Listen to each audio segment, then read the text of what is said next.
All right, a simplified diagram of an electrical machine is shown below. 9.1 says, is this electrical machine a generator or a motor?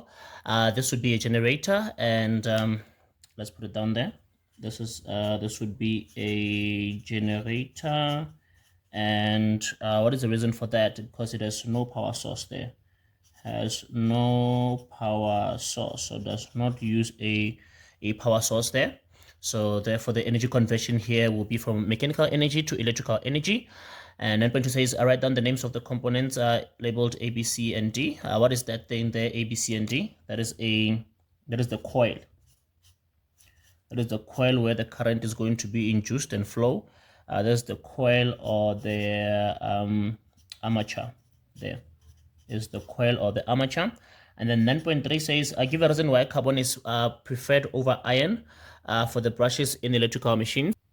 Now, the brushes maintain electrical contact with the external circuit, and carbon is a better conductor of electricity. Carbon is a better conductor, so carbon is preferred because it is a better conductor than iron. All right. Okay. Next, let's see. 9.4 says, in which direction is the current flowing, from A to B or from B to A? There. So now we must use our right-hand rule there for the generator. We're going to be using the right-hand rule. And let's see there, when we say our index finger should point in the direction of the magnetic field. The magnetic field points from north to south. So we point at south there.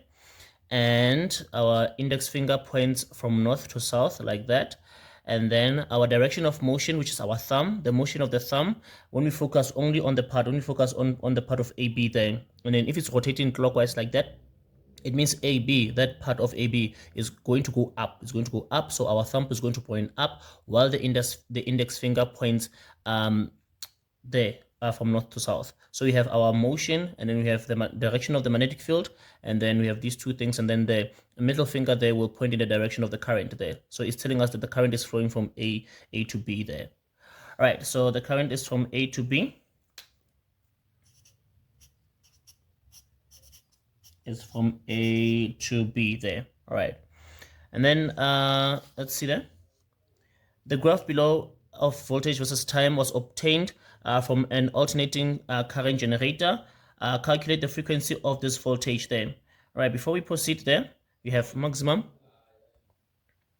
What we can read from our graph is the maximum voltage there is 250 volts, and we have the time for half of the wave. This is half of a wave. Okay, this is a full wave there, but the time that we have is the time for half of a wave there. So if the half of the wave is 0.01 seconds, that means that 0.02 seconds, it will be the period of the wave, which is the time for a complete full wave there. So 9.5.1.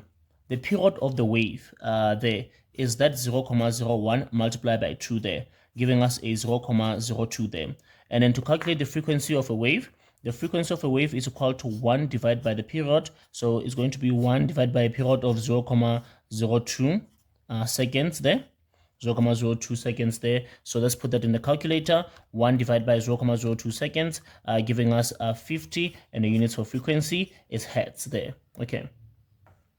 And then 9.5.2 there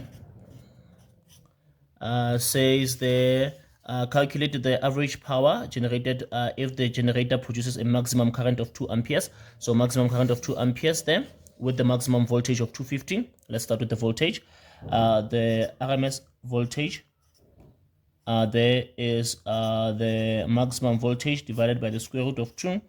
So this is going to be 250 over the square root of 2, and this will give us a 250 divided by the square root of 2. Let's see there, 176.78. So we have 176.78 there. Let me write this again, 176.78. And then the RMS current as well is going to be the maximum current divided by the square root of 2. So this is going to be 2 divided by the square root of 2. Let's put that in a calculator as well. So let's put in the volts there.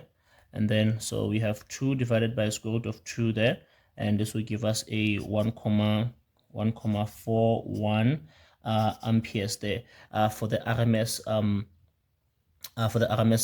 current there. So with the maximum voltage and the maximum current, we have calculated the RMS of the voltage and the RMS for the current as well. And then to finish it off,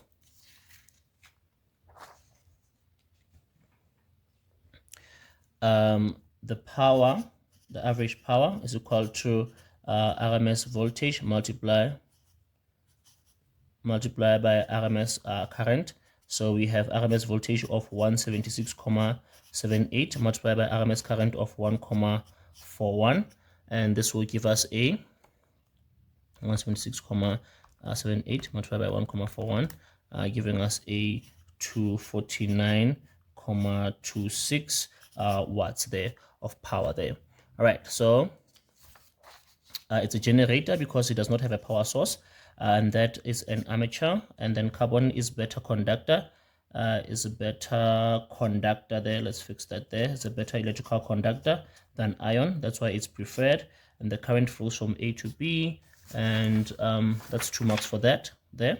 Okay, and then to calculate the frequency, formula substitution and the answer, and then to calculate the power, to get the RMS voltage and RMS current there, and then to calculate the power there, 1, 2, 3, and this will be